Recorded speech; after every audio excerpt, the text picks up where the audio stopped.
वन्दे शम्भुमुमापतिं सुरगुरुं वन्दे जगत्कारणं वन्दे पन्नगभूषणं शशिधरं वन्दे पशूनां पतिं वन्दे सूर्यशशाङ्कवन्निनयनं वन्दे मुकुन्दप्रियं वन्दे भक्तजन आश्रयं च वरदं वन्दे भक्तजन आश्रयं च वरदं वन्दे शिवं शङ्करं कृष्णाय वासुदेवाय देवकी नन्दनाय च नन्दगोपकुमाराय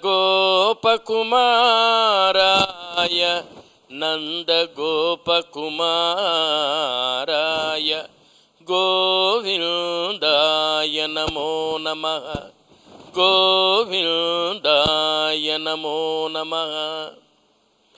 अचतुर्वदनो ब्रह्म द्विबाहुरपरो हरिः अपाललोचनः शम्भुः भगवान् बादरायणः भगवान् बादरायणः। Esteemed friends and devotees of Ulhasnagar,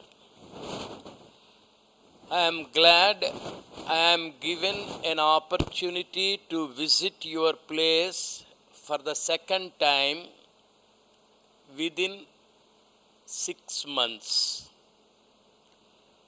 Last time when I visited this place, I was given the opportunity to speak on the Bhagavad Gita. Now, I am asked to speak on Bhagavata Katha. When we take up scriptures like Bhagavad Gita and Bhagavata, it is customary in our country, it is tradition in our country, it is culture in our country, it is good manners in our country to remember the gurus, to remember the authors of those scriptures, the writers of those scriptures. Both Bhagavad Gita and Bhagavata were written by Rishi Vyas, Veda Vyas. He is our guru, he is our master, he is our exemplary character. In the Bhagavad Gita, you find Sri Krishna talking. In the Bhagavata, you find Shukabrahma talking. In the Bhagavad Gita, the listener was Arjun. In the Bhagavata, the listener was Parikshit. The conversation between Sri Krishna and Arjun is Bhagavad Gita. The conversation between Shukabrahma and Parikshit is Bhagavat. What was the need for Krishna to speak? What was the need for Shuka to speak? What was the necessity for Arjuna to listen? What was the necessity to Parikshit for listening to Shukabrahma? They are similar people. Krishna is Yogishvara. Shukabrahma is a realized soul, an avadhuta. Avadhuta is a person who has transcended all limitations. What are those limitations? Body is a limitation, mind is a limitation, time is a limitation, intellect is a limitation. Within these limitations we live. But a realized soul, a jnani, a devotee does not have any binding force. He has transcended the body, mind, intellect equipment. He has transcended time, space, and causation. Sukha is almost like Sri Krishna Paramatma. When I make that statement, he is like Sri Krishna, I give a small example. You have the lamp, you bring a candle, with the burning lamp you light the other candle. Both the candles, both the lamps are bright. God is the burning lamp, bright lamp, wise lamp. Knowledge is embodied in him, wisdom is embodied in him. A realized soul gets the light and both are equal. A good devotee merges with God. Sukha is almost like Sri Krishna Paramatma. The original lamp is Sri Krishna. The lamp lighted by the Atma Jnana is Sukha. So they are fit to give wisdom to the others. The next two people. Arjuna is in a state of depression. And that depression is due to dilemma. Dilemma is due to indecisive nature. To do or not to do. To fight or not to fight. To marry or not to marry. To go or not to go. To eat or not to eat. Right from morning till night, we are in a state of dilemma. Dilemma is indecisive nature. And when we are indecisive, we are unable to decide, we are lost in depression. Arjun, the representative of mankind, is in a state of depression. There are enemies in front of him. There are enemies in front of us. There are enemies inside us. There are enemies around us. And in the food, there are certain enemies. If I am diabetic, sweets are my enemies. To eat gulab jam or not, to eat rasgulla or not, shall I throw it out or shall I swallow it? This is a dilemma, a simple dilemma for a diabetic fellow. Similarly, a student who has passed out his school examination, he is in a dilemma or she is in a dilemma. Shall I go to engineering? Shall I go to medical education? Or shall I become a teacher? There is again a dilemma.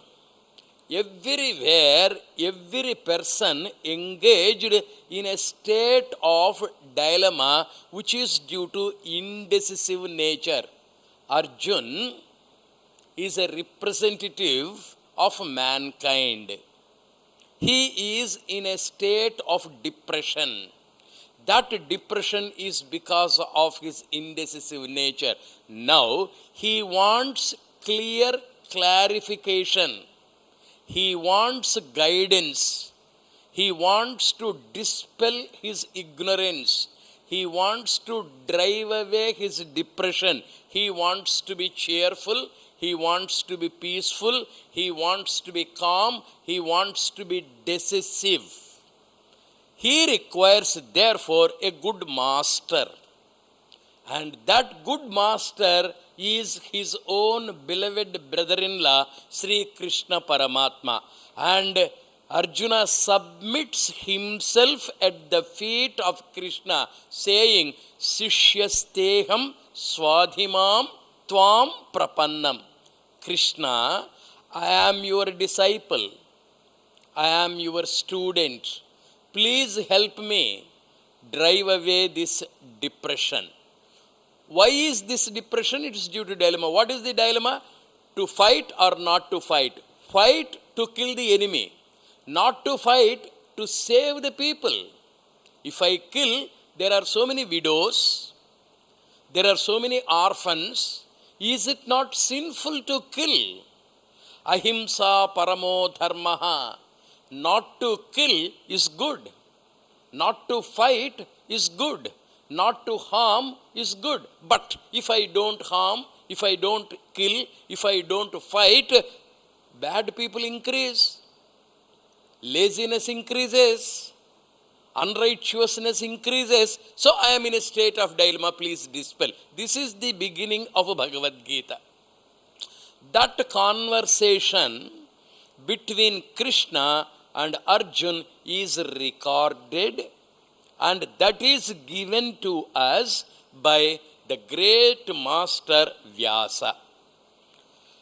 Here in the Bhagavata Katha, Parikshit is the grandson of Arjun. Arjun's son is Abhimanyu. Abhimanyu's son is Parikshit. This Parikshit has a curse on him. And that curse is, he is to die within a week for a misdeed. Inadvertently, unconsciously, unwittingly, he committed a small mistake. And because of that, he incurred the displeasure of a noble person. That saintly person said, "You Parikshit, you are haughty, you are egoistic, you are proud. Because of your position, you committed a crime. As a punishment to your crime, you will die." Now, death is there in front of Parikshit. Here, fighting is there in front of Arjuna. Life is there in front of Arjuna. Death is there in front of Parikshit. We have life and death.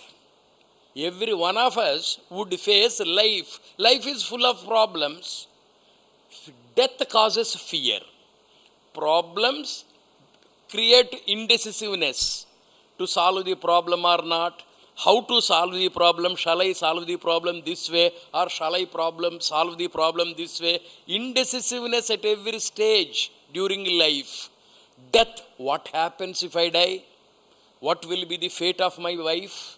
What will be the fate of my property? How about my children? And if I die, do I go to heaven? Do I go to hell? Is there hell? Is there heaven?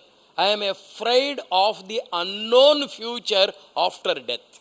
Fear of death is common in everybody. Fear itself is common. Among all types of fear, the most prominent fear is fear of death.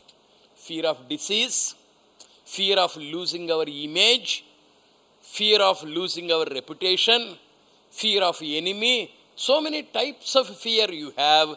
The most persistent common fear is fear of death. And Parikshit is caught in the fear of death. He is sure to die. Every one of us is sure to die. And when the death is fast approaching, when the date is fixed, 11th of November, I am going to die. Somebody prophesies. Somebody tells. As that 11th of November is fast approaching, I become nervous. I am frightened day after day. And Parikshit is again a representative of mankind who is in the teeth of death caught. This man also requires a master. And that master is great Sukha.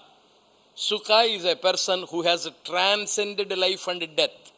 A man who has solved the problem can help us to solve the problems of others. Otherwise, blind leading the blind. A person who has mastered the medical science can cure me, can suggest ways to remove my ailment.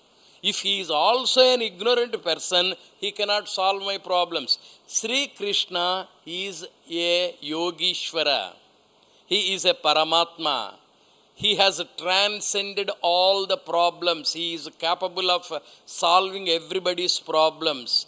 Kartum अकर्तुम अन्यथा कर्तुम शक्तः अघटित घटना समर्थः इति Shri Krishna. He can do, he can undo, he can do the things in a different manner, not like us. He is capable of doing so many things, and therefore he is a jnani. He is a karma yogi. He is divine. He is a master yogishwara. Such yogishwara can solve the problems of Arjuna. Here Shuka has transcended. He has gone beyond the clutches of body, mind, intellect equipment. He is a holder of a PhD degree, DSc degree. He is a great sage. He is an avadhuta. Avadhi means limitation. He has crossed the limitations. He can fly. He can be always quiet. He can be always cheerful. He can be engrossed in the infinite Brahman. Such a Brahmajnani is Shuka. So, Parikshit represents the problems faced by the mankind when we are in the clutches of death. Arjuna represents the mankind, people who are caught in the problems of life. Life creates problems, death creates fear. Life and death are represented by Arjun and Parikshit. The problems of life can be faced, problems of life can be solved, problems of life can be solved for the benefit of society when we are guided well by Krishna. Krishna is conscience. Conscience within hidden us. Similarly, Parikshit is facing the problem of death. That can be faced when we have jnana inside. Krishna is in us, Sukha is in us. The problems we face in the life can be solved when we are a little thoughtful, think a little carefully, think a little rationally, think a little reasonably, think a little logically. All the problems disappear, problems of life. Krishna is that conscience, manasakshi, conscience or awareness within every one of us. Similarly, Sukha is also in us. When we are facing the death, why should we be caught in the fear? Let us face the death boldly. What is inevitable must be enjoyed. Whether I am afraid of death or not, death is not going to spare me. It will come to me. It will take me away. Instead of going with it sorrowfully, weeping, let me go with it cheerfully. Anyhow I should go. Let me go cheerfully, smilingly. These two are the parallel incidents. You find Bhagavad Gita written by Vyasa. You find Bhagavata also written by Vyasa. Now, a little thought about Vyasa Maharshi. It is necessary to remember the great master as it is our tradition. I remember my gurus. I remember my masters, my teachers. My reverence to them is to be expressed. Vishnu has a son according to our mythology. And that son is Brahma, Chaturmukha Brahma. This Brahma has a son. That gentleman is Vasistha. That Vasistha Maharshi has a son by name Shakti. That Shakti has a son by name Parashara Maharshi. That Parashara Maharshi has the son Vyasa. Vyasa as a son is Shuka. This is the genealogy. Vishnu, Brahma, and his son Vasistha, Shakti, Parashara, Vyasa, and Shuka. Vishnu is the unmanifest divinity. Shuka is the manifest divinity. When I use the words unmanifest and manifest, it may be a little vague here. Life is unmanifest. life is manifest. When you take a glass of water, if you keep it on a table, life in it is invisible. You cannot see it. After 10 days, when the water is kept stagnant, you find germs in it. These germs are not brought from outside. You are not placing them inside the water. The germs manifest, express themselves, appear themselves. 10 days ago, life was unseen. After 10 days, you find the life seen. The unmanifest becomes manifest. H2O is invisible, but water is visible.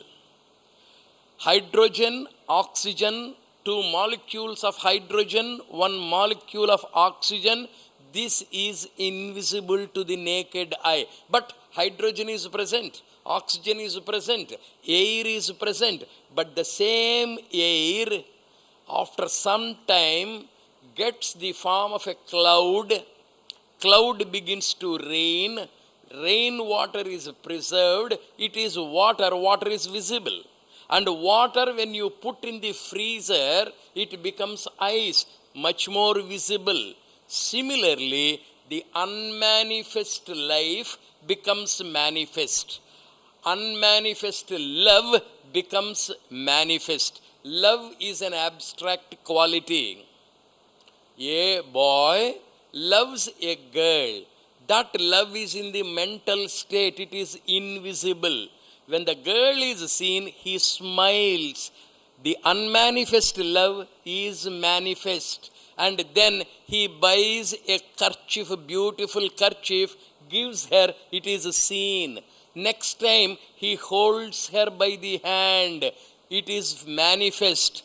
He embraces her, marries her, lives with her, merges with her. What was hidden, what was unseen, what was invisible becomes gradually manifest, manifest, manifest.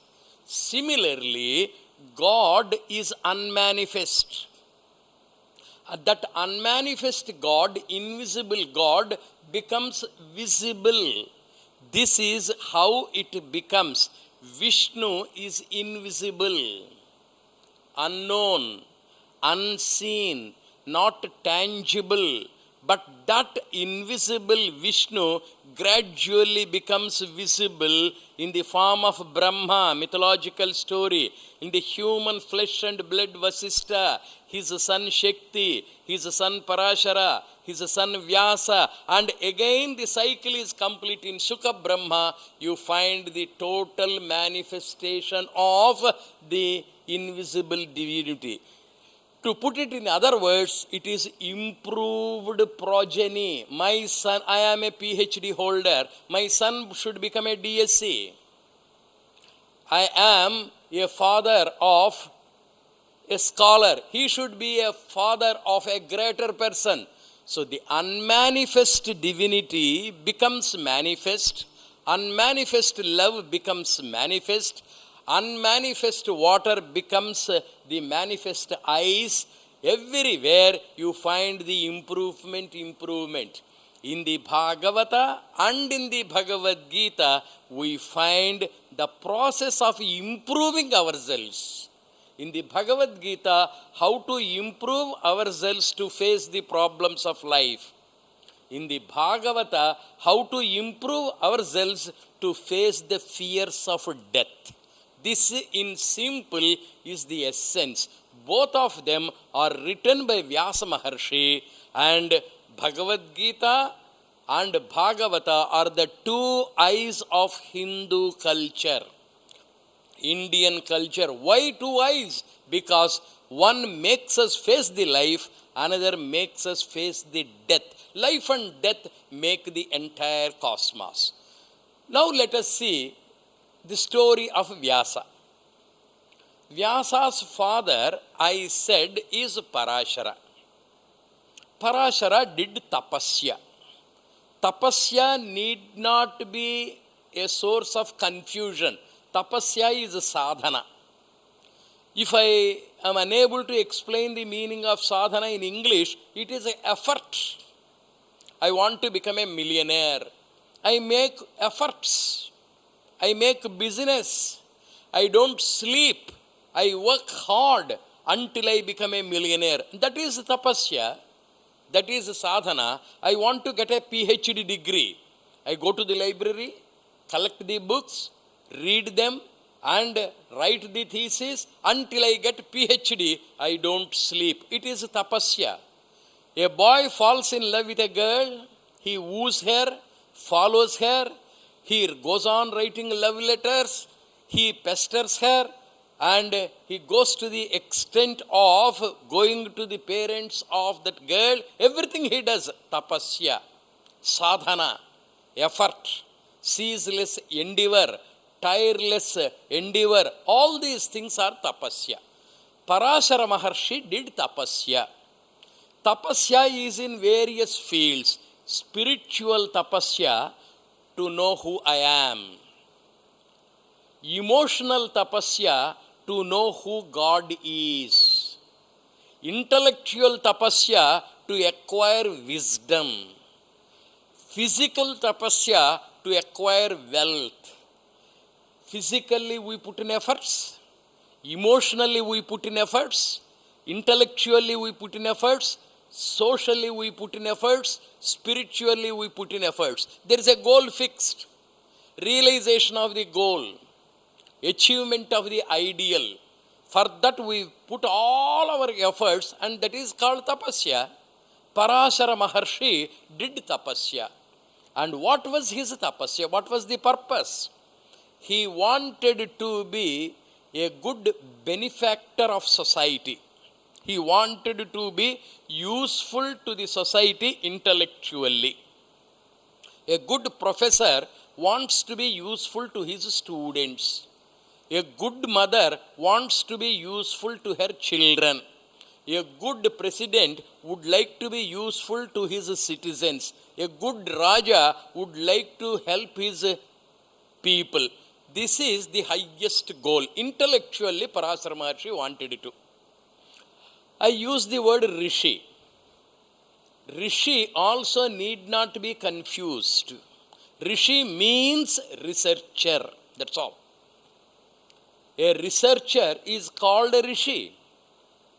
I have done PhD on Swami Vivekananda's English. A university recognized my work.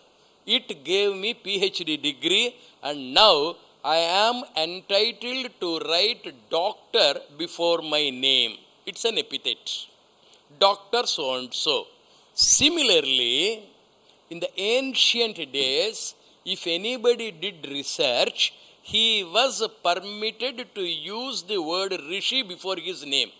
Doctor so and so. Similarly, Rishi Parashara, Rishi Vyasa, Rishi Agastya. This is how they were qualified to have Rishi before their names. This Parashara Maharshi did wonderful research. Research in editing, research in compiling, research in categorizing, research in library science. Parashara Maharshi did research in library science. How I will tell you. My great-grandfather was a lover of books. He, in his days, bought 100 books. And all those 100 books are now in my house. His son, he bought another 1,000 books. His son bought another 10,000 books. Now, 100 plus 1,000 plus 10,000, you find 11,100 books. When 100 books were present, it was easy to take physics text. It was easy to take a chemistry text. When there were 1,000 books, it was a little more difficult to take the books which were required. When there were 11,100 books, it took a long time to search for the physics books or chemistry book or mathematics book or whatever it may be. Then Parashara Maharshi thought, I must categorize these books. I must arrange them in order. All the mathematics books in one rack, all physics books in another rack, all chemistry books in another rack. He wanted to categorize. That is library science. Books have knowledge. Knowledge is contained in the books. The knowledge was accumulated. Books were bought. Knowledge is the other word for Veda. Veda means knowledge. Our great sages, they went on discovering truths. They went on finding the truths. All the collected truths, all the discovered truths, they were putting in books and they were arranging them.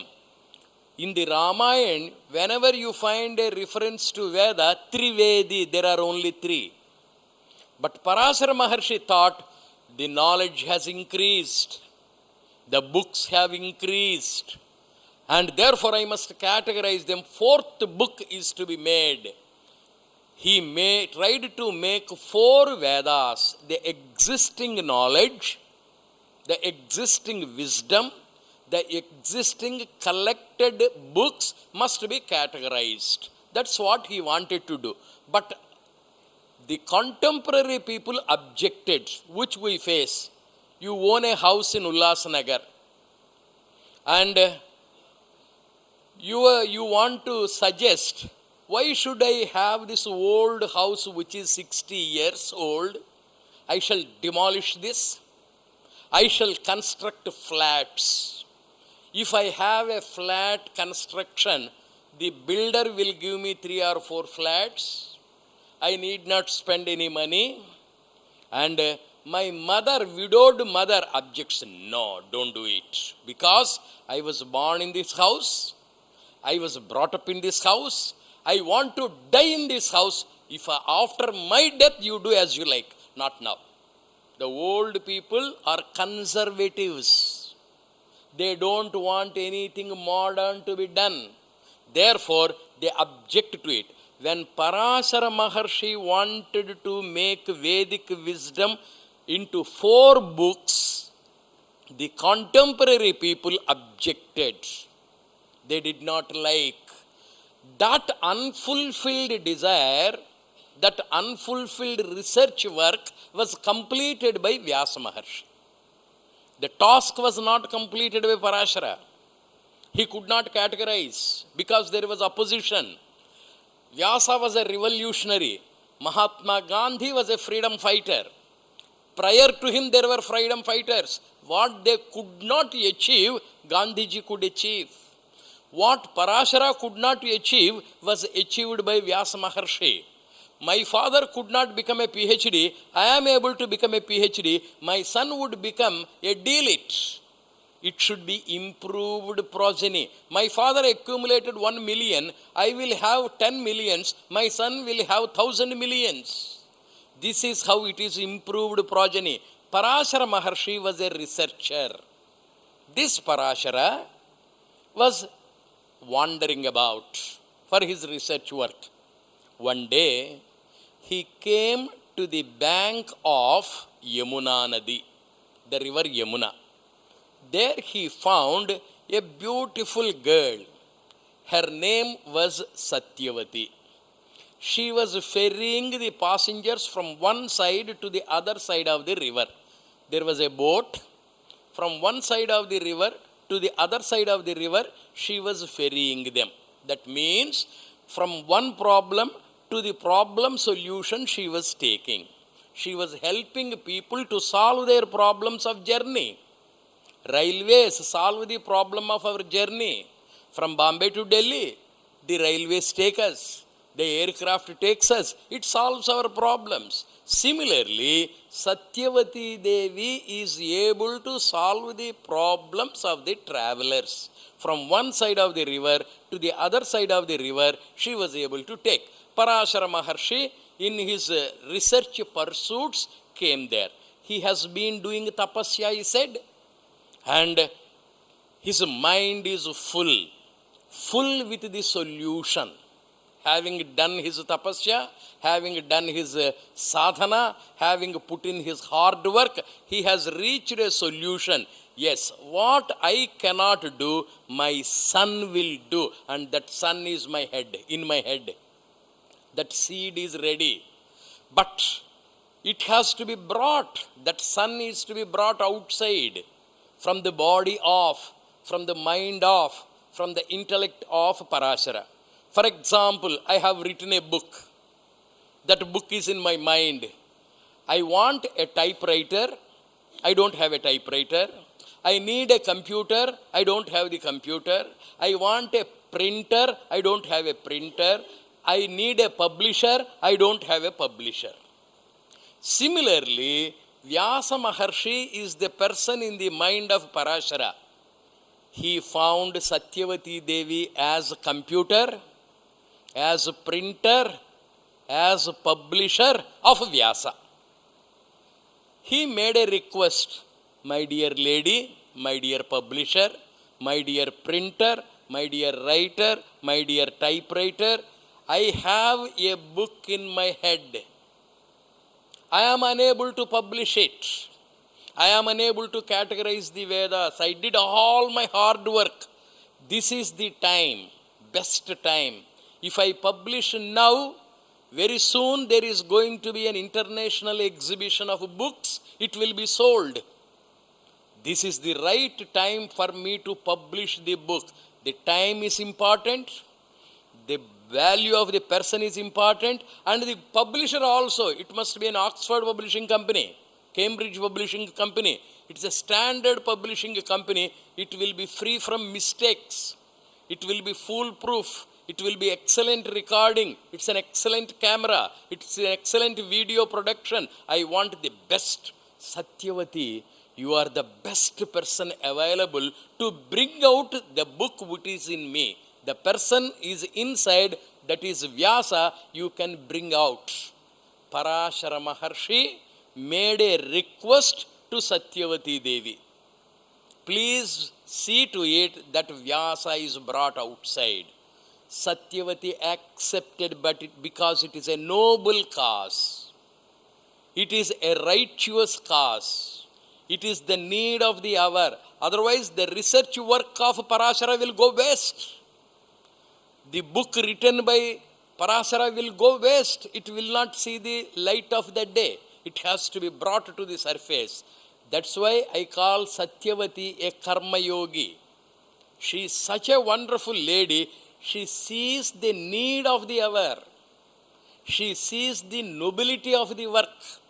She said, yes, I am at your disposal, sir.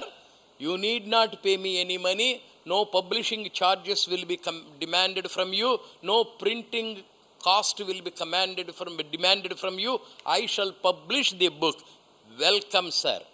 Parashara Maharshi, with the help of publisher Satyavati Devi, brought out that huge Maharshi, Vyasa. That is the birth of Vyasa in an island. It is Dvipa. Dvipa is island. In that Dvipa, in that small island, she helped Parashara Maharshi to bring out the person, and therefore he was called Dvipa, Dvaipayana.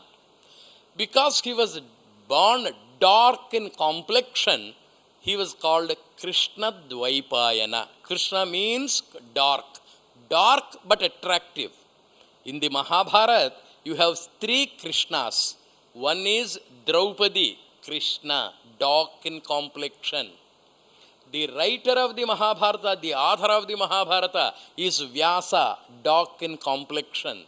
The god, the architect, the chief director, the producer, the great god, Lord Krishna is dark in complexion. Written by Krishna, produced by Krishna. For the sake of Krishna, the entire Mahabharata was written, and therefore it is Krishnatraya. Krishna Dvaipayana is Vyasa, Krishna the god, and Krishna the heroine of the Mahabharata, Draupadi Devi. This Krishna Dvaipayana is the name given to that boy by his parents, Parashara and Satyavati Devi. Parashara Maharshi, once he produced Vyasa, he felt relieved. The unfulfilled research work of mine, you will continue, he left. Satyavati Devi, once again, I have published a very great book. My duty is over. My name will be immortal. I have brought out the great author. Finish, she withdrew. Now, Vyasa Maharshi has done wonderful research. Researches can be in any field. Spiritual science was an excellent field. In spiritual science, a great person did research, Vasistha, and therefore he is called Maharshi, Brahmarshi. And then Vishwamitra did research in intellectual science. He is a great researcher. Their research findings are given to the society. Vasistha Maharshi's research findings are given to us in a book called Yoga Vasistha. Vishwamitra Maharshi's research findings are given to us in a formula like E is equal to MC square, and that is your Gayatri Mantra, a nutshell of his research finding. And then in emotional science, another gentleman did research, and that is your great Narada Maharshi, Bhakti Sutras, spiritual science, intellectual science, emotional science. And in dance and music, another gentleman did research, and that is your Bharata Muni. In medical science, another gentleman did research, that is your Dhanvantari. In yogic sciences, another gentleman did research, and the research findings are given to us, and that is your Patanjali. In Kama Shastra, how a husband and wife can be happy in various postures, in various physical pleasures, without getting the tiresomeness, without getting the side effects, without getting any ailments, how best we can be happy. That was researched upon, probed deeply into, and that was your Vatsayana Kama Shastra. In the commerce, economics, how to earn, how to spend, how to have the taxation, how to use that collected money for the benefit of the society, how to draw the money from the people, how to distribute that drawn money to the society. This was done wonderfully by another researcher, Kautilya, a rishi. How to control the tongue, how to be a person to conquer all the physical urges, Agastya Maharshi.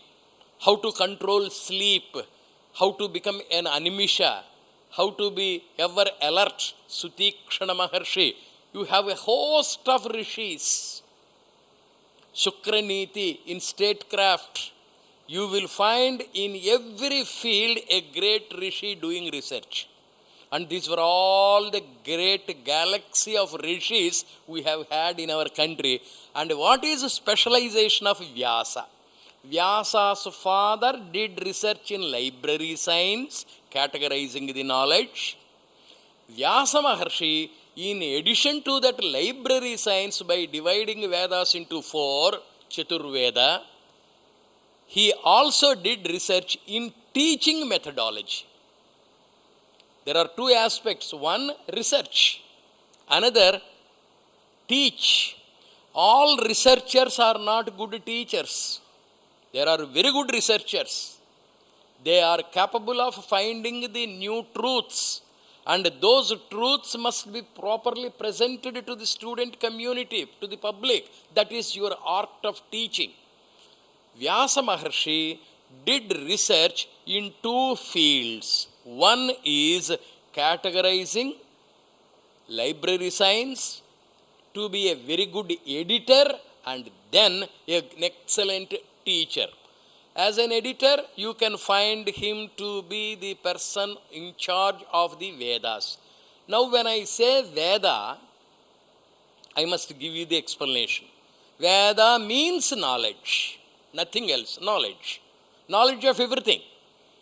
It is pure science. What is pure science? It seems one gentleman sat under the greenwood tree. From the tree, a fruit fell on the floor. He looked at it it's a beautiful mango or an excellent apple. If I am there, I'll take the apple and eat and go away. If it is a mango, I will enjoy that fruit and go away. But this man looked at it. What a wonder. From the tree, the apple came down, it fell on the floor. Why did it not go up? What prevents it from going up? Why can't it go to the sideways? It has come straight to the ground. It has touched the floor. Instead of taking it and eating it, he wanted to test. He took a stone, threw it up. That stone came down. What a wonder. Every object from above is coming to the ground. That means earth has a gravitational pull. This is the attraction that the earth is showing to the objects. This is the truth of earth. This discovery is Veda. Light travels in straight lines. Somebody has discovered, oh, this is the pure science of light. It travels in straight lines. Earth has the gravitational pull. Entire cosmos, about the individual, about God, there are people who have done remarkable researches, and when they did those researches, they've discovered certain truths. All those truths were preserved in the books, and such books, such collection of thoughts, such collection of researches is called Veda. We have pure science preserved. We have pure science recorded in this Vedic wisdom. Based on that science, there are engineers. For example, in a TV set, you have the science of light, you have the science of sound, you have the science of electricity, you have so many sciences put together. This manipulation is called engineering. Science, physics, all these sciences are put together. This is engineering, and based on that engineering manipulation, you have the technological device TV, your camera, your tape recorder. So 3 orders. 1, pure science. Next, engineering. Third, technology. Pure science you find in Vedas, Shruti. Engineering you find in Smriti. In technology, you find the devices Kriya, your yajnas, yagas, your temple worship, science. Rishis who are like engineers, and rishis who are like the technocrats. Compile the things, put them all together, and give us the device. These 3 types of rishis you have. All the 3 types of rishis you find in Vyasa Maharshi. Vyasa is a researcher. Vyasa is an engineer. Vyasa is also a technocrat. He has given us Shrutis. He has given us Smritis. He has given us Kriyas. This Vyasa Maharshi is teaching the general public. Now, we are trying to go to the other dimension of Vyasa as an excellent teacher. We are taking only spiritual truths. In a classroom of 50 people or 60 people, you will have above average, genius, 100 out of 100. Next, you will have a boy or a girl who can score up to 80, 85, not centum. Not such genius, but capable of getting the highest mark. Next, you will find people capable of getting 60%, etc. Next, you get people who are just average. With difficulty, they will get the pass mark. And then you have below average students. 4 or 5 categories of students you have in the classroom. 4 or 5 categories of people you have in society. Vyasa is a researcher in teaching methodology. Whatever he says must be appreciated by the genius, best student. It must be caught by the very intelligent student. It must be caught by the above average student. It must be understood by the average student, and it must be a guidance to the below average student. Society has all types of people. All types of people must be in a position to understand what I say. Therefore, Vyasa Maharshi devised. His concentration is how to make man a better man. How to make man a more loving man. How to make man a more understanding man. How to make man a more intelligent man, more resourceful person. This is the purpose. Then, for the best variety, genius type of people, he thought Vedic wisdom must be given in nutshell, in very simple truths, powerful truths, very smart truths, and that collection is called Brahma Sutras. We can't understand. E is equal to mc square. How many of us can understand and explain? It is to the people like Einstein. They are capable. They can grasp the essence of it, the spirit of it, and that is genius. Ramanujam, Mokshagundam Vishveshwaraya, C.V. Raman. These are all extraordinary. Dr. Sarvepalli Radhakrishnan. They are all genius. Such people can grasp the spirit. They can grasp the truth. They can grasp the Vedic wisdom when I say it in a sharp sentence. And such sharp sentences are available in Brahma Sutras. First category, the top cream of the society. They are able to appreciate, understand what Vyasa was trying to give. The Vedic wisdom was given in Brahma Sutras for the top people. Then, intelligent people, not genius, but very intelligent, capable of understanding the highest truth, and such people are given Upanishads. 108 they are available now today. There might have been many Upanishads. Upanishads also gives the spiritual truth, but to those people who are very intelligent, not genius. What is given in Brahma Sutras is given in Upanishads for the intelligent people. Next, there are people who are not very intelligent, who are not genius, but above average. For them, Bhagavad Gita is given. Brahma Sutras, Upanishads, and then Bhagavad Gita. Just an average student I am.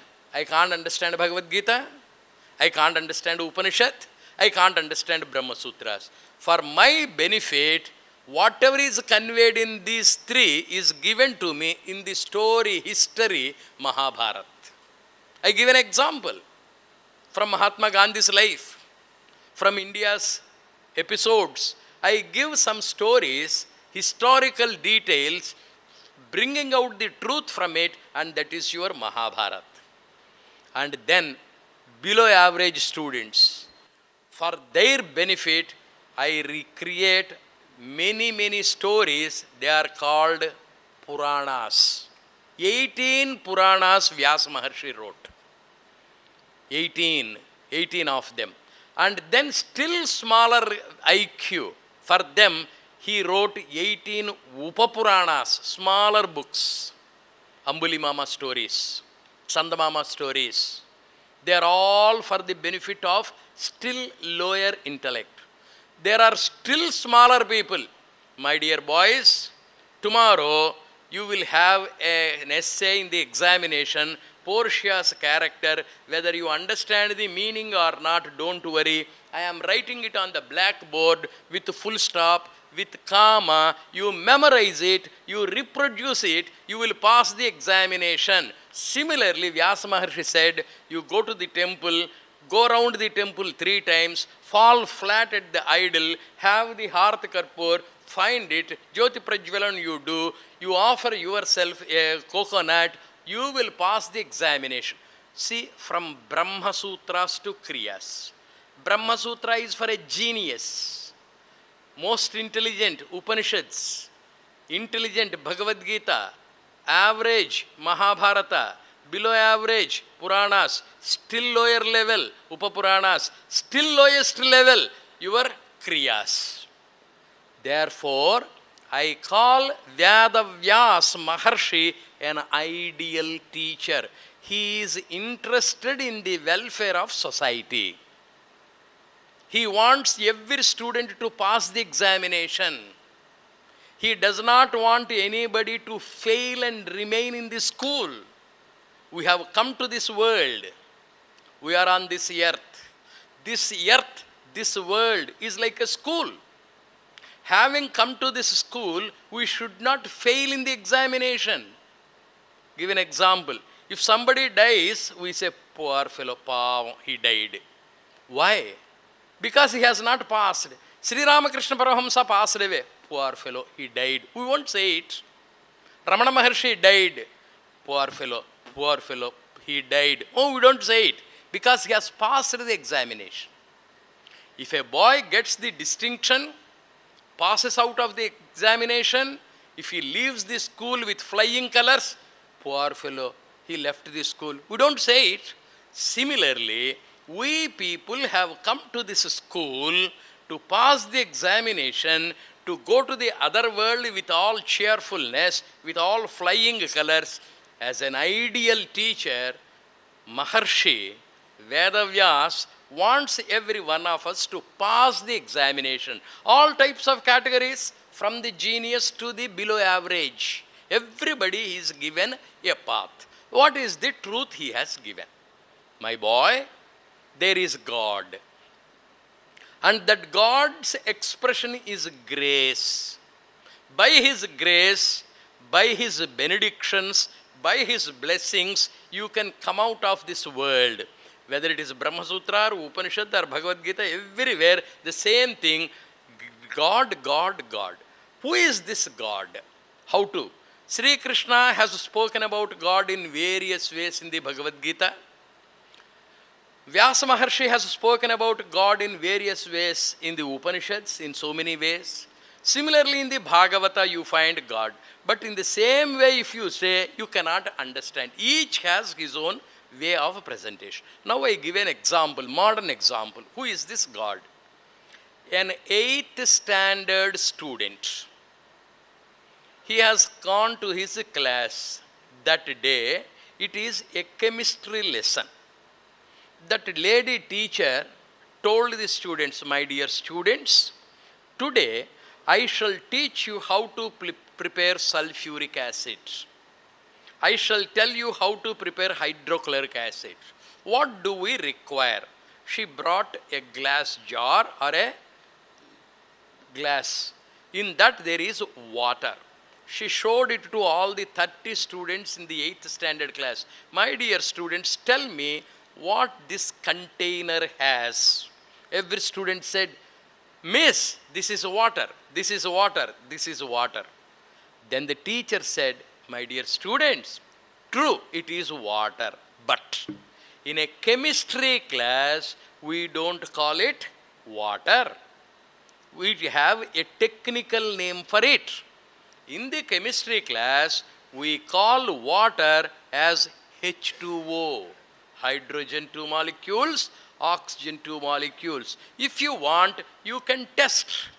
Water is heated, fumes have come up, a bit is taken, it is tested by the student and it is shown hydrogen and oxygen. And the boy was surprised. 8th standard student, what a wonder. I thought it is a liquid. No, it's not a liquid. It really is a combination of gases.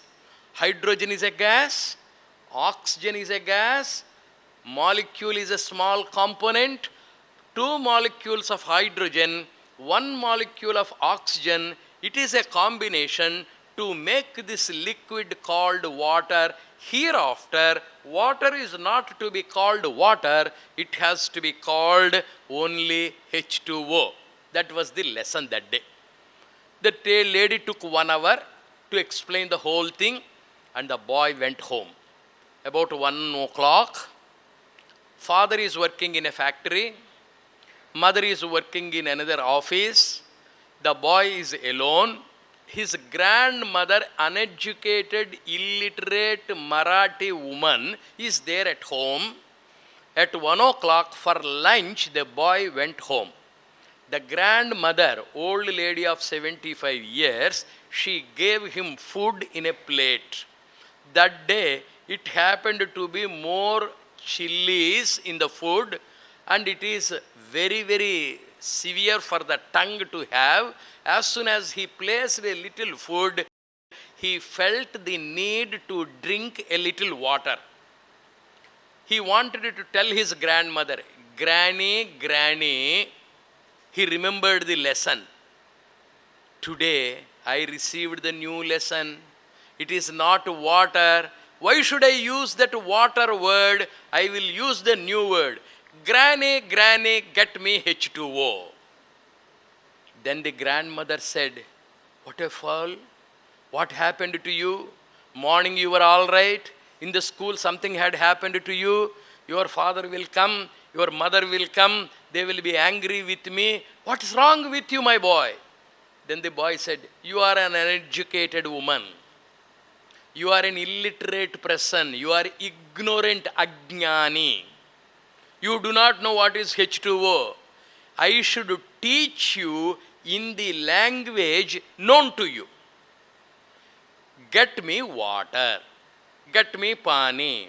Get me gel. He used the ordinary word and the grandmother was happy. Now in society you have jnanis, you have ajnanis. In between there are so many categories. Teachers must teach the jnanis and teachers must teach the ajnanis. Ajnani must be taught in the language known to them. Jnani must be taught in the language known to him or her. This boy is intelligent. He used the word, get me water. The mother is happy. Similarly, the big word God, unknown word God, Jnana, Sat, Chit, Ananda. Sat, Chit, Ananta. That is the technical word, truth. That truth is to be made understood. It must be made available to everybody. It is a difficult task. Vyasa Maharshi explained. This boy went again next day class. Chemistry teacher came once again. My dear students, yesterday I taught you how to prepare hydrochloric acid with water. Today I have brought 6 glasses, 6 containers, 6 liquids. Please test each one of them. Find out which is water. Boy came, tested the first liquid. Ma'am, this is not water because it does not have H2O in its proper proportion. This is only a liquid kerosene. This is not petrol. This is not water, diesel. This is not water, gingerly oil. This is not water, coconut oil. And the last glass he came, tested, he found H2O. Ma'am, this is water. Now, 2 types of gods. Gods who are invisible, unknown, hidden, principle. H2O cannot be seen. Gods who can be seen, Rama, Krishna, in flesh and blood. Rama has the qualities of H2O. Krishna has the qualities of H2O.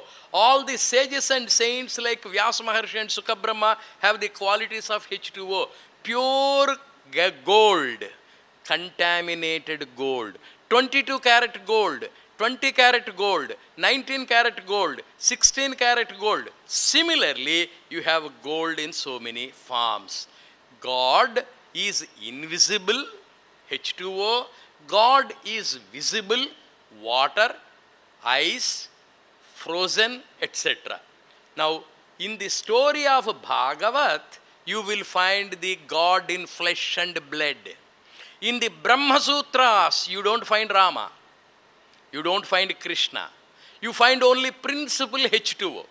From the genius to the ordinary temple worshipper, you find God shown in various ways. An ideal teacher, Vyasa Maharshi, he has given that H2O on one side and this Ram Krishna on another side.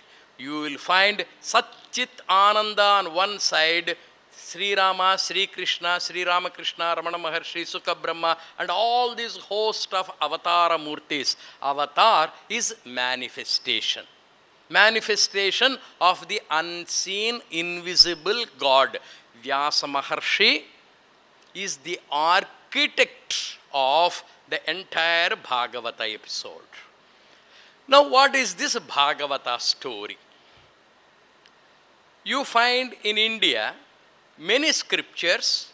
One is Bhagavata. I already told you that Vyasa Maharshi wrote 18 Puranas. Purana is mythology in English. Some people call it mythology. Some people call it mythology. Mythology is fiction with less fact. History, epic, itihasa is Ramayana and Mahabharata. Ramayana is history. And you find the Puranas stories. There is a lot of difference between history and story. History is historical. Story is imaginative. Story is a fiction. History is a fact. In the Ramayana and in the Mahabharata, history is more, story is less. In the Puranas, story is more, history is less. The fact is less, fiction is more. Fact is more, fiction is less. Ramayana and Mahabharata, facts are more. 90% fact and 10% fiction you find in the Ramayana, you find in the Mahabharata. Those two are histories. 18 Puranas you have.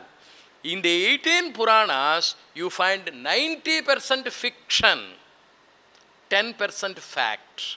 Why? Ambuli Mama, Chandamama stories, the children like imagination. You give the great truth with a lot of. This is not new to us Indians. A child is there on the lap of the mother. The mother carries the baby and the mother says to the baby, my dear gold, my dear jewel, my dear diamond, my dear this, that. She will say, is the child a diamond? No. Is the child gold? No. Is the child a jewel? No. A hero looks at the girlfriend. Ha, your speech is music. Horrible voice she may have. And your form is angelic. She may be a Surpanaka. Yesterday, one lady was making a joke. Before marriage, the face of the girl is Chandramukhi. After the marriage, the face of the girl is Suryamukhi, burning red. After 1 or 2 years, burning bright, Jwalamukhi, pouncing.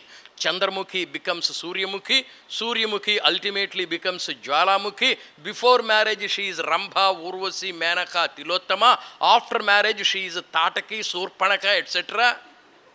And the man before marriage is a Manmatha. After marriage, he is a Rakshasa. This is how it develops. All this is Karpane. It is imagination.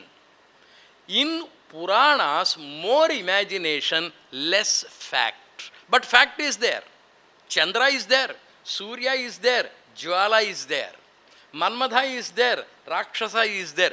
Truth is there. There is no absence. That how she develops evolution.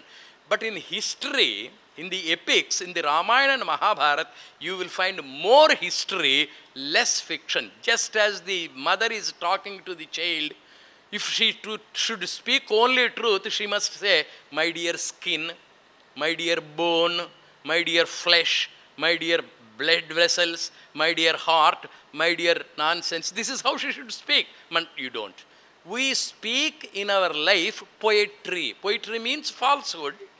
Poetry means fiction. There are two types of literature. One, epics.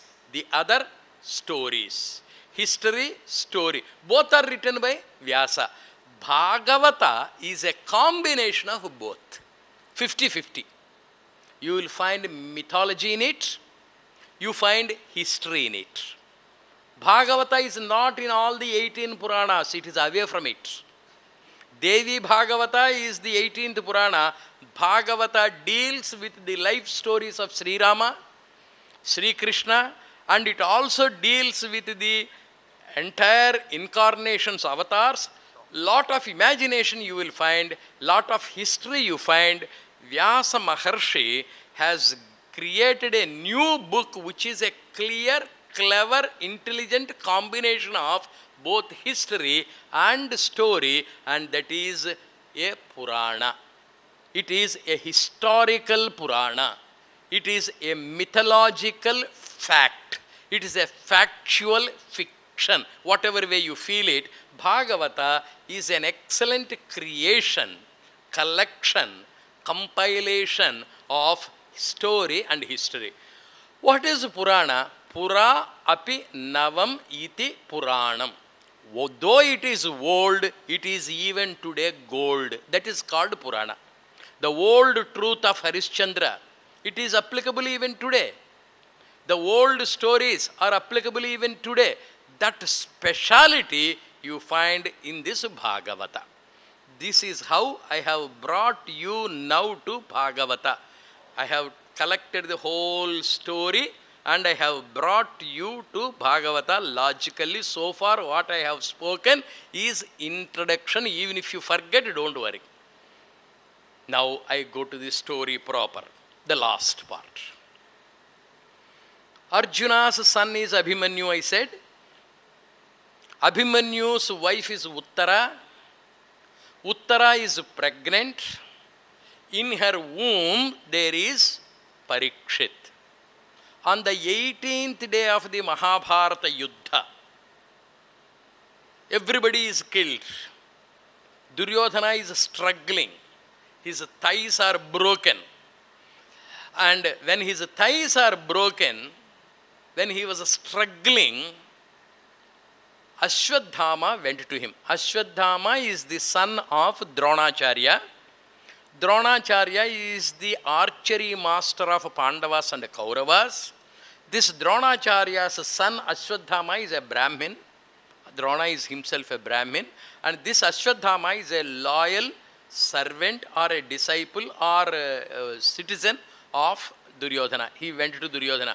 Master, my Prabhu, I am sorry to see you struggling with your thighs broken. That Bhima broke your thighs. Now you are unable to stand up. You are struggling. I want to take revenge. My father is killed by these Pandavas.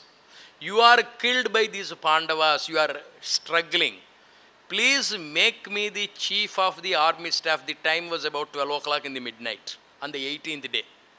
All the people have died. Only a few people have remained.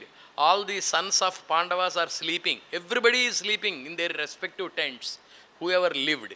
Now Ashwadhama goes and tells, please make me the chief of the army staff. First 10 days, Bhishma was the chief.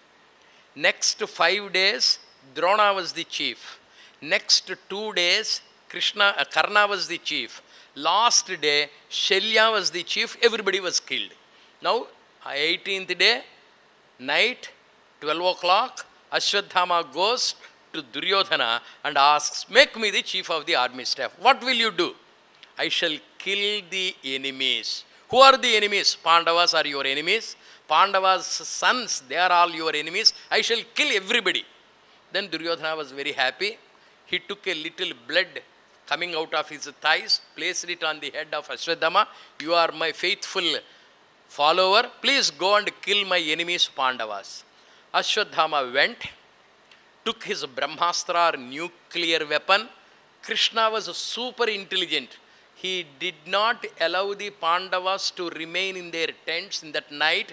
He took them to the palace. Therefore, Pandavas were saved. The children of Pandavas were sleeping. Upapandavas they are called. Now Ashwadhama killed all of them. All the remaining army people were killed, massacred in the midnight by Ashwadhama. Indiscriminately he killed everybody at 12 o'clock or 1 o'clock in the night. He was not satisfied with that massacre. He was not satisfied with killing all the people. He took another astra. He darted it and he said, this powerful astra will enter into the wombs of the pregnant women, and all the children of Pandava women will also die. Abhimanyu's son is not yet born, Parikshit is inside. Now, this weapon left by Ashwadhama entered the womb of Uttara, and in Uttara's womb there is Parikshit, the small boy, 8-month boy are inside, and he was looking. The weapon of Ashwadhama entered the belly, and it is causing burning, scorching heat. Then she prayed to Krishna. Krishna, you have saved so many times our family.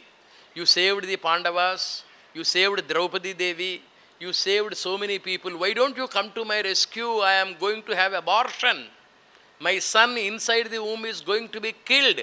I find excruciating pain. When Bhopal gas plant started leaking, pregnant women had the problem. All the children inside the wombs, they were being burnt.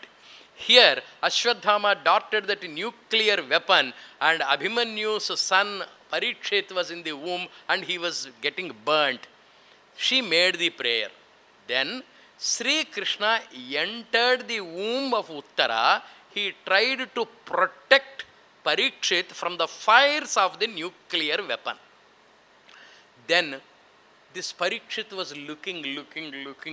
First fire was coming, and next another person was coming, and he started closing it. He completely extinguished it. He threw it out. Boy was safe. As soon as he was delivered, the son was delivered. Parikshit was delivered. As soon as he came to the earth, he was looking at everybody's face. He looked at Yudhishthira. Is this the man that saved me inside? No. Is this the man that saved me inside? Bhima? No. Is this the man who saved me inside?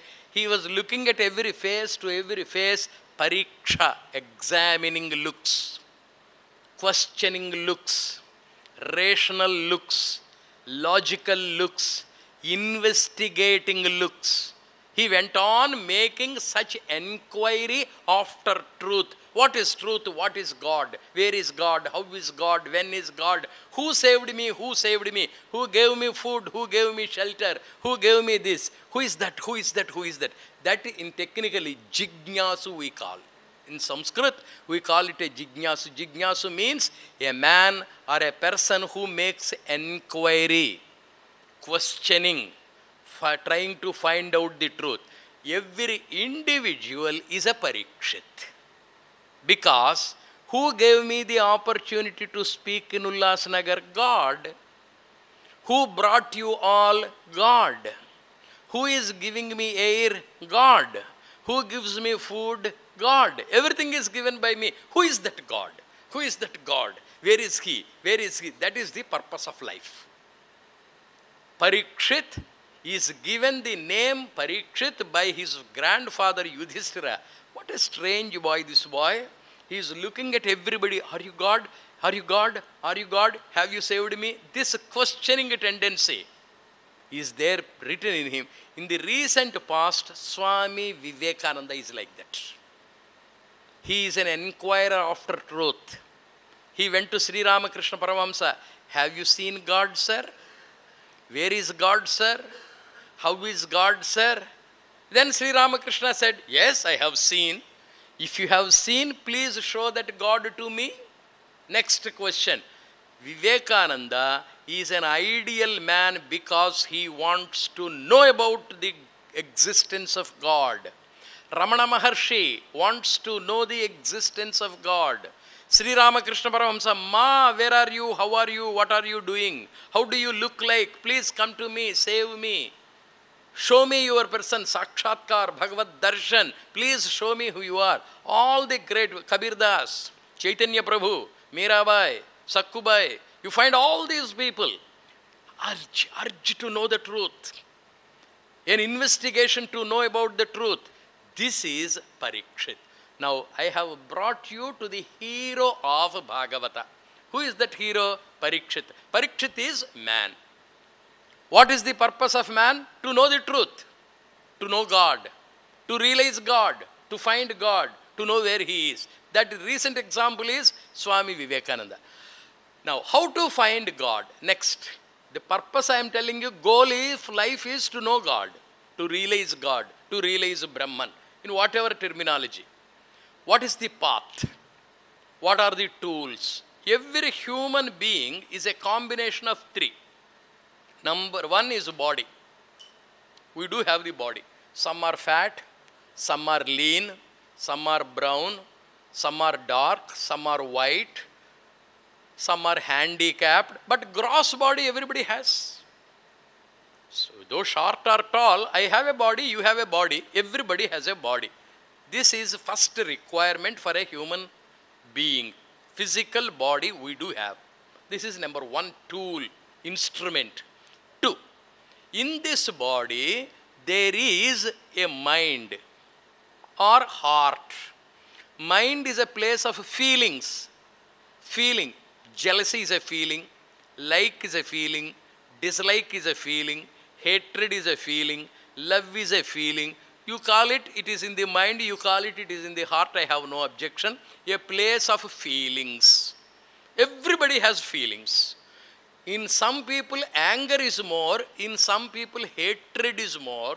In some people, jealousy is more. Whatever may be the proportion of the feeling, everybody does have feelings. One, body. Two, feelings, mind. Three, intellect, buddhi, brain. I do have the brain. My brain may be very smart. Another person's brain may be very dull. In some brains there are diamonds. In some brains there is a sawdust. Some brains are highly intelligent, highly cunning, highly cruel. In some brains there is maybe innocence, there may be kindness. They are not very great, very sharp. These are the brains. So every human being is a combination of body, mind or feelings and intellect, buddhi or brain. These three everybody has. Some people have less brain, some people have more brain.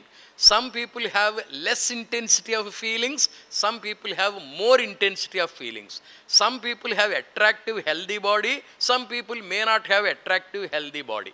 These are the three. These are the tools. What for? To know God. By using the body, you can know God. By using the feelings, you can know God. By using your buddhi or brain, you can know God. Spirituality, we will keep it aside for a time being. We don't know what spirituality is. Spirituality is a good word. I don't know about it. Let us not worry about it. Everybody knows what body is, what feelings are, what thoughts are. Now, with the brain, if you want to pursue, if you want to investigate, I must have some road, and that road is your Brahma Sutra. Ayyo, that is cement concrete road, sir. I have to pay tax. I cannot. I may use Upanishads. That is also very difficult, sir. Use Bhagavad Gita. Any of these three roads. Concrete road, mud road or tar road. Brahma Sutras, Upanishads, Bhagavad Gita.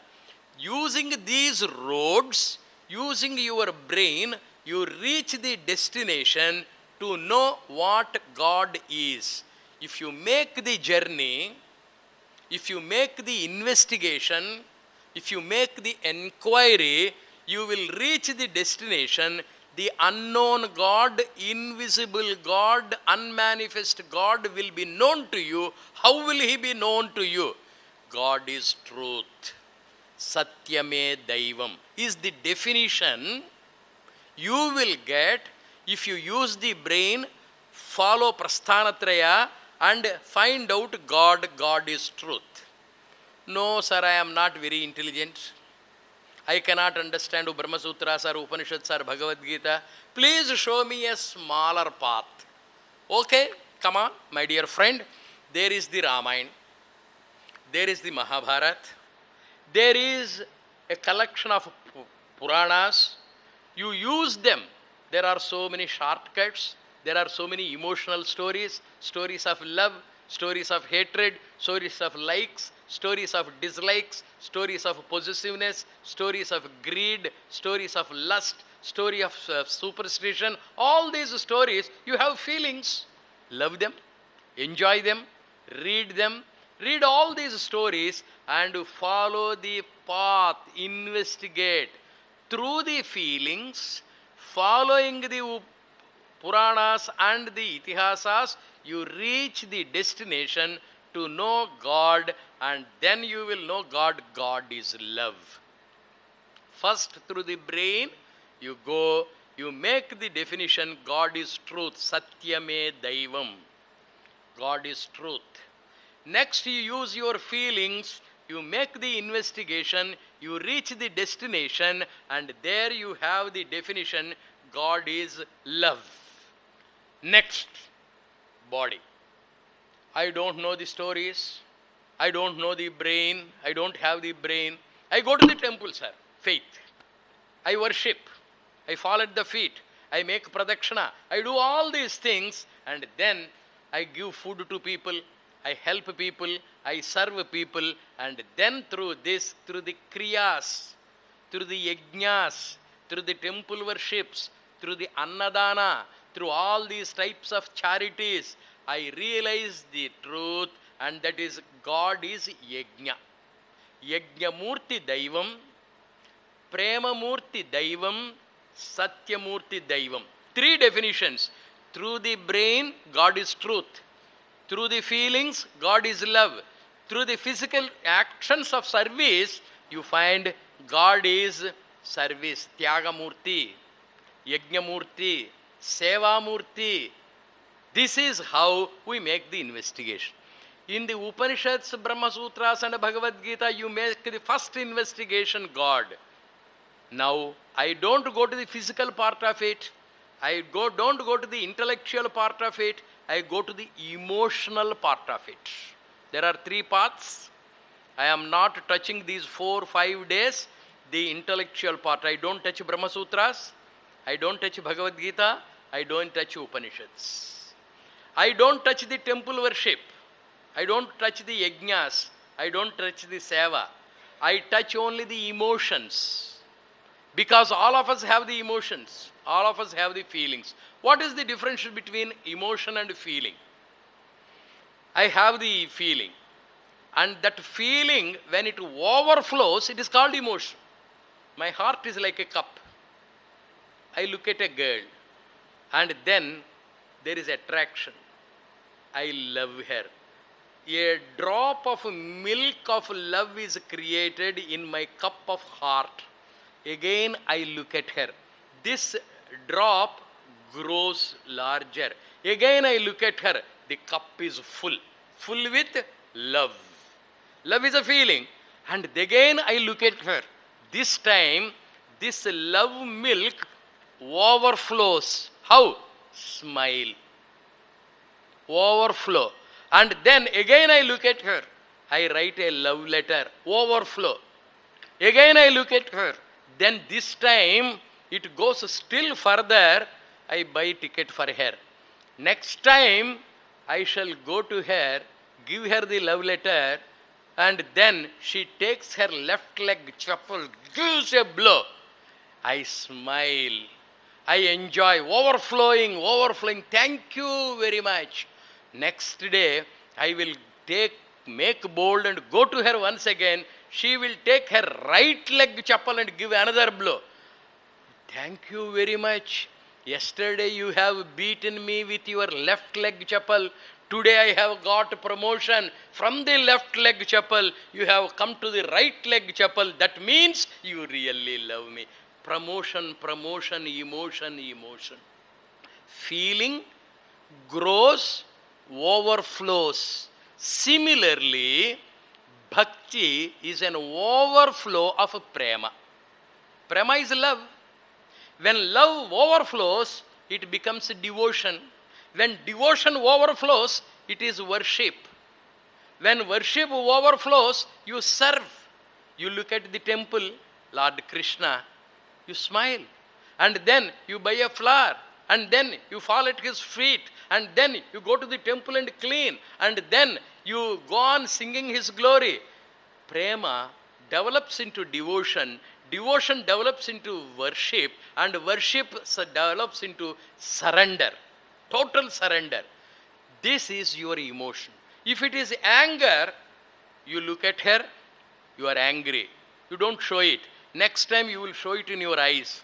Next time you will show it on your lips. Next time you will take a stick and beat. So feelings develop into emotions. In Bhagavata, you find emotional signs. Bhagavata is a story in which you find divine love. Love of the ordinary people, love of the divine people. What is this love? Love is hidden in everybody. With this I shall end today. Sun's light is in straight line. It is colorless. That's what physics teaches. Sun's light is colorless. Raindrop is tasteless. Raindrop has no odor. Raindrop has no color. Colorless, odorless, tasteless. Raindrop. It is distilled water, pure water. But that pure water enters the earth, falls into the sea, becomes a salt water. Falls into the ditch, becomes ditch water. Falls on the body, becomes a sweat.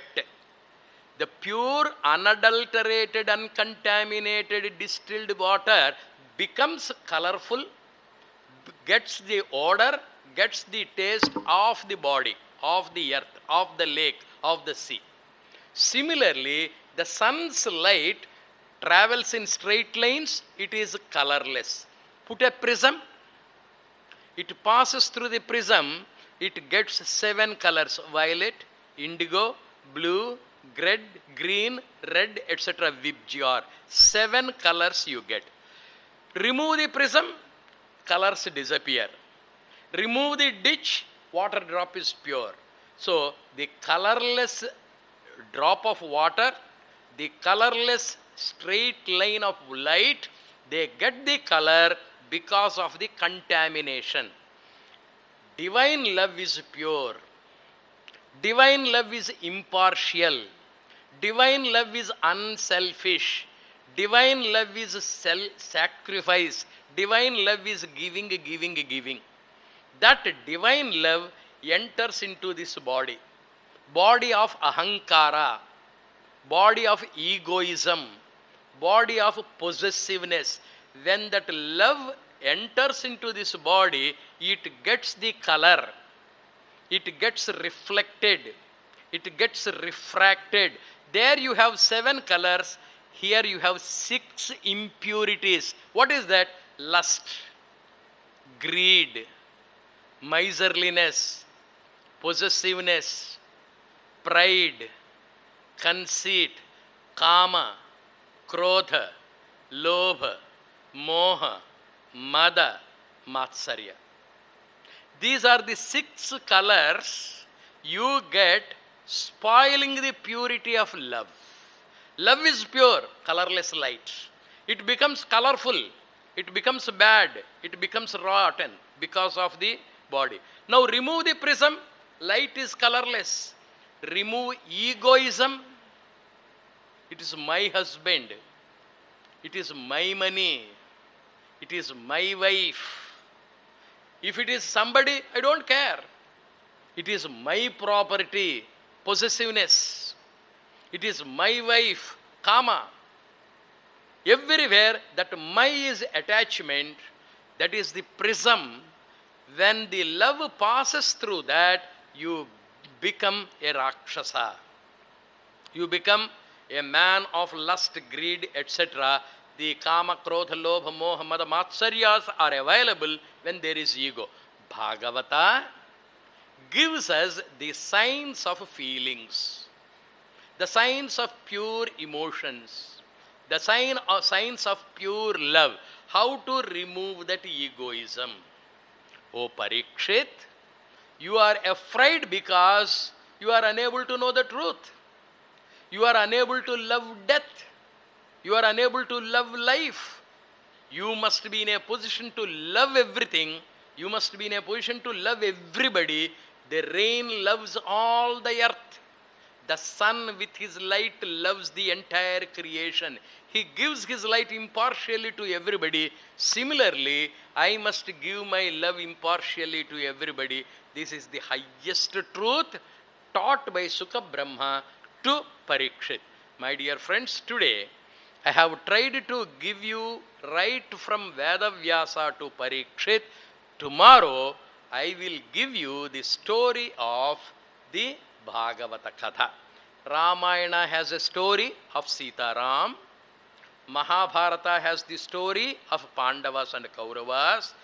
Bhagavata has the story of Sri Ram, Sri Krishna, narrated by Sri Shuka to Parikshit so that his love can be purified. His love can be glorified.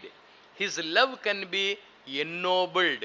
His love can be all embracing. His love can be all transcending. His love can be all extensive. His love can be infinite.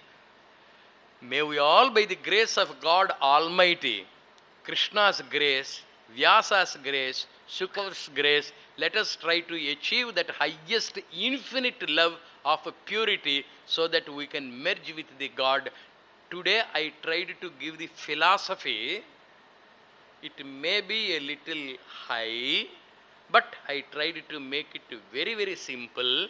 Tomorrow we shall see how Parikshit got the curse, how he is able to overcome the problem, how he is able to be peaceful. We shall try to see tomorrow. Sarve bhavantu sukhinah, sarve santu niramaya, sarve bhadrani pasyantu, ma kaschid dukkha bhag bhavet. Om Shanti Shanti Shanti.